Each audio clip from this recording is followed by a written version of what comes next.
యెరూషలేము కుమార్తెలు ఎవరికి సాదృశ్యంగా ఉన్నారంటే, ఎవరైతే యేసుక్రీస్తు పరిశుద్ధ రక్తములో కడుగబడి ఆయన సన్నిధిలో ఆయన కుమారులుగా కుమార్తెలుగా ఆయన సంఘములో చేర్చబడ్డారో, జీవము కలిగిన ఆ యొక్క దేవుని సంఘమైన మనమందరము కూడా ఎవరమంటే యెరూషలేము కుమార్తెలమే. దేవుని యొక్క సన్నిధిలో ఉన్న మనము, ఆయన మన కొరకు ఒక నూతన యెరూషలేమును పరమందు మన కొరకు సిద్ధము చేస్తూ ఉన్నాడు. ఆ యొక్క యెరూషలేములో ఉండవలసింది ఎవరంటే, ఉండబోయేది ఎవరంటే నీవు నేనే.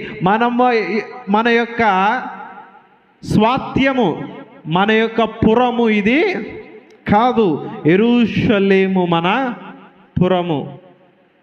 ఈ లోకయాత్రలో పరలోకమునకు వెళ్ళిపోయే బాటసారులము మనం. ఇక్కడ యేసుక్రీస్తు